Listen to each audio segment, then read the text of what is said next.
The landscaping tools can be found in the first tab of the Landscaping and Disasters menu at the bottom of the screen. Going from left to right, the first tool is the Shift Terrain tool, which allows you to raise and lower the elevation of the terrain.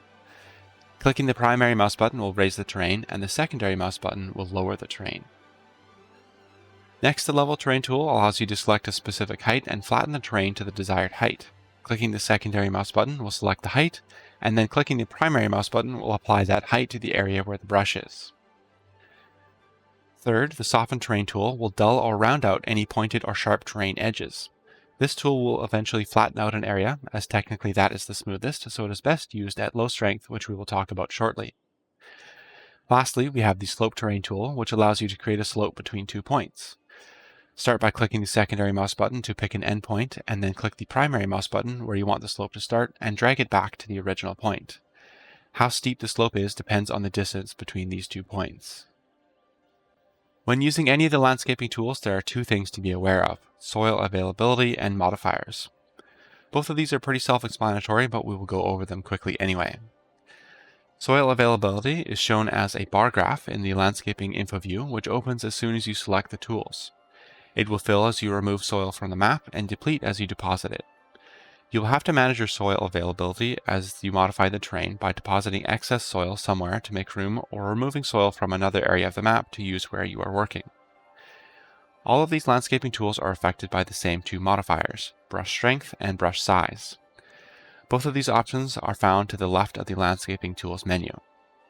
Brush strength can be either low, medium, or high and determines the speed or rate at which the landscaping tools operate. I recommend starting with low strength and increasing the strength as needed. Next, brush size also has 3 different options, small, medium, and large, and determines the size of the area that the landscaping tool is being used on. When landscaping, there are a couple additional things to know about. One of those things is the height of the building foundations and roadways are fixed.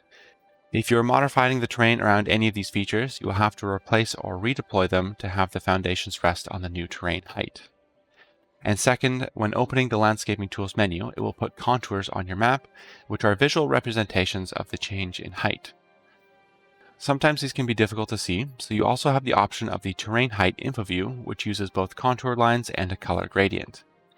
If you open the Landscaping Tools first and then the Terrain Height info view second, you can modify your terrain with the Terrain Height info view.